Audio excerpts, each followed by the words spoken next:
प्रभु यीशु के सामर्थ्य नाम में आप सबको जय मसीह की। Praise the Lord. आइए आज के इस दिन के लिए पिता का धन्यवाद करते हुए अपना ध्यान पिता के वचनों की ओर लगाएं। मेरे साथ प्रभु के वचन को निकालिए। लूका रचित सुसमाचार अध्याय 2 वचन उसका 10 यहाँ लिखा है, तब स्वर्गदूत ने उनसे कहा, मत डरो, क्योंकि देखो मैं तुम्हें बड़े आनंद का सुसमाचार सुनाता हूँ जो सब लोगों के लिए होगा। Praise the lord, hallelujah.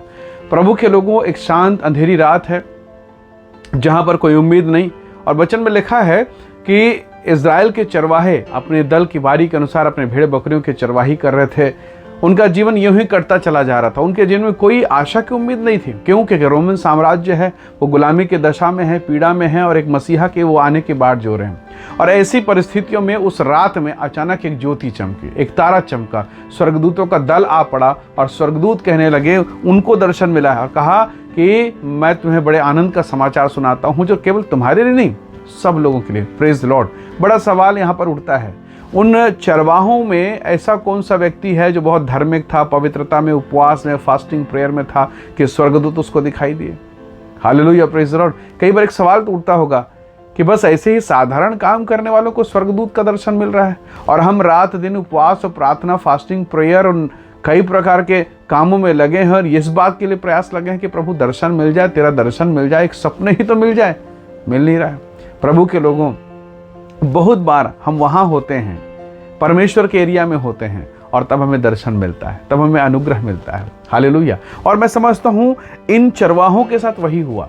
वो यीशु के अनुग्रह के क्षेत्र में थे, वो परमेश्वर के उस क्षेत्र में थे, उस कृपा पात्र जगह पर थे, अनुग्रह के जगह पर, जहाँ पर उन्हें स्वर्गदूतों का दर्शन मिला। आपको याद होगा, याकूब अपने भाई को, अपने घर परिवार को धोखा दे के भाग रहा था, जंगल में अपने मामा के घर जा रहा था। जंगल में आधी रात के समय वो सो गया, और आधी रात के समय में परमेश्वर के दूतों ने उसे दर्शन दिया, परमेश्वर ने दर्शन दिया, और आधी रात को भयभीत होकर उसने कहा, निसंदेह ये स्थान तो परमेश्वर का भवन है, ये तो बेतेल है। Praise the lord, hallelujah. आपको याद होगा परमेश्वर ने कैसे उस पर अनुग्रह किया, जबकि उसका जीवन सही नहीं है, उसका जीवन सही नहीं, वो भाग रहा है, पर उस जगह पर पहुंच गया जो परमेश्वर का स्थान था, और परमेश्वर ने उसे अपनी महिमा से भर दिया। परमेश्वर के लोगों, बाइबल कहती है यीशु का नाम आनंद से भरा हुआ नाम है। यीशु के महिमा का नाम, यीशु का वो सामर्थ्य नाम हम सब के जीवन के लिए शांति और अनुग्रह का नाम है। पर चरवाहों को दर्शन मिला, स्वर्गदूतों का एक समाचार मिला जो सब जाति के लोगों ने। तो जब जब आप परमेश्वर के लोगों के साथ होते हैं, प्रभु की हुजूरी में होते हैं, परमेश्वर के उस नियुक्त स्थान पर होते हैं, आप पर दया होगी। आपको याद होगा 38 साल का रोगी उस नियुक्त स्थान पर था, परमेश्वर ने उसे चंगा किया। Praise the Lord. उस गधी को देखिए, गधी बोल नहीं सकती, उसको बात करने का गिफ्ट नहीं है कि मनुष्यों के जुबान पर बोले, पर नबी के साथ रहने के कारण प्रभु के दूत का दर्शन भी मिला और मनुष्यों के भाषा में बोलने भी पाए। तो ऐसे कई जगह आप चित्रण को परमेश्वर के वचन में आप देख सकते हैं। पर एक सुंदर वचन इसी लूका के अध्याय 2 उसके 14 पद में लिखा, स्वर्गदूत गीत गाने लगे, और स्वर्गदूतों ने कहा कि आकाश में परमेश्वर की महिमा हो, और उन मनुष्यों से जो इस पृथ्वी पर है, उन मनुष्यों से जिनसे परमेश्वर प्रसन्न हो, उनके जीवन में शांति हो। परमेश्वर के लोगों, 2 अद्भुत बात यहाँ पर कहा गया। आकाश, इफिसी 6:12 कहता है आकाश में तो अंधकार की शक्तियां हैं, पर वहाँ लिखा है, परमेश्वर का वचन कहता है वहाँ परमेश्वर की महिमा, यानी अंधकार की शक्तियों का राज्य खत्म होने वाला है। यीशु का जन्म घोषणा कर रहा है, अब शैतान की शक्तियां तोड़ी जाएंगी। हालेलुया।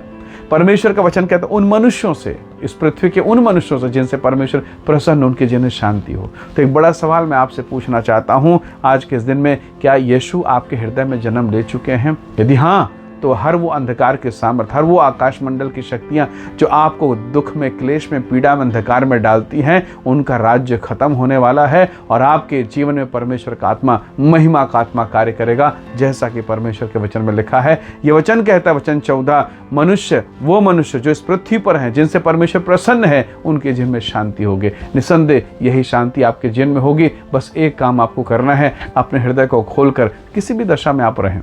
चरवाहों की कोई तैयारी नहीं कि स्वर्गदूत का दर्शन पा सकें, ना वो फास्टिंग प्रेयर वाले हैं, ना वो पेंतिकुस्त वाले हैं, ना वो मेन लाइन वाले हैं, ना वो तो बस वहाँ हैं जहाँ यीशु का जन्म, वो गौशाले के आसपास ही हैं, उस नगर में है जहाँ यीशु का जन्म होना है। परमेश्वर के लोगों, यदि आज इस सुसमाचार को, यदि आज इस संदेश को आप सुन रहे हैं, तो मैं विश्वास करता हूँ और घोषणा करता हूँ, आप ही वो व्यक्ति हैं जिस पर परमेश्वर का अनुग्रह होने वाला है। हालेलुया। ये समाचार लाखों को छोड़कर आपको देखने को क्यों मिला? क्यों आप इस संदेश को आज सुन रहे हैं? उसका एक कारण है, परमेश्वर आप पर अनुग्रह करना चाहता है, और उसके लिए केवल एक तरीका है कि आप ये कहें कि यीशु मेरे हृदय में आइए, मैं अपना हृदय खोलता हूँ प्रभु, मेरे जीवन में राज्य कीजिए, मुझे अपना बेटा और बेटी बना लीजिए, मेरे पापों को क्षमा कीजिए, आगे का जीवन आपके इच्छा के अनुसार बिता सकूं, ऐसी सहायता कीजिए। जैसे ही आप यीशु को उद्धारकर्ता के रूप में ग्रहण करते हैं, बाइबल कहती है उसका जन्म आपके हृदय पर होगा, और जब आपके हृदय पर उसका जन्म होगा, आपके घर में, आपके परिवार में जब उसका जन्म होगा, निसंदेह अंधकार की शक्तियां गिराई जाएंगी, महिमा का आत्मा आप पर होगा और आपका जीवन बदलेगा,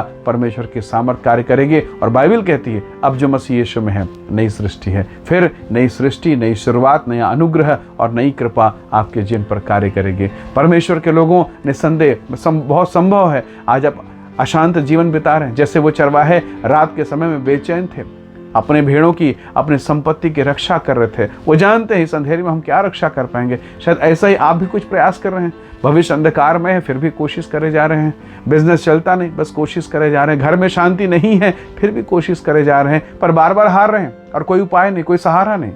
पर परमेश्वर का वचन कहते हैं यीशु का जन्म हुआ है तो महिमा का आत्मा कार्य करेगा। आइए समय हम यीशु को बुलाएं नए सिरे से, जैसे प्रभु यीशु मसीह ने कहा निकोदेमुस से, नए सिरे से जन्म लेना अवश्य है। मैं जानता हूँ आप प्रभु को जानने वाले लोग हैं, तब भी मैं आपसे कहना चाहूँगा एक बार फिर से नए तरीके से यीशु को आमंत्रित करें ताकि वो मेरे और आपके जीवन पर कार्य करें। आइए दुआ करें। सर्वशक्तिमान परमेश्वर पिता, मेरे प्रिय भाई बहनों पर दया कर, अनुग्रह कर, तेरी मौजूदगी, तेरी उपस्थिति इनके जीवन, घर, परिवार पर हो, इनके बिजनेस पर हो प्रभु, और एक महिमा का अनुग्रह इनके जीवन में हो प्रभु, महिमा का आत्मा कार्य करे और वो तमाम अंधकार की शक्ति जो इनके खिलाफ में इनके जीवन में काम करती यीशु के नाम से दूर होने पाए, क्योंकि तेरा वचन कहता प्रभु तेरा जन्म लेना, तेरा नाम आनंद का सुसमाचार है, और वो किसी व्यक्ति, जाति, भाषा के लिए नहीं वरन संपूर्ण मानव जाति के लिए। इसलिए हे प्रभु दया करके आशीष दे प्रभु, और सारी महामारी या रोग बीमारी से बचा, आशीष कर पिता। सब बातों महिमा आपको देते हैं, प्रभु यीशु के सामर्थी नाम से मांगते हैं, आमीन आमीन।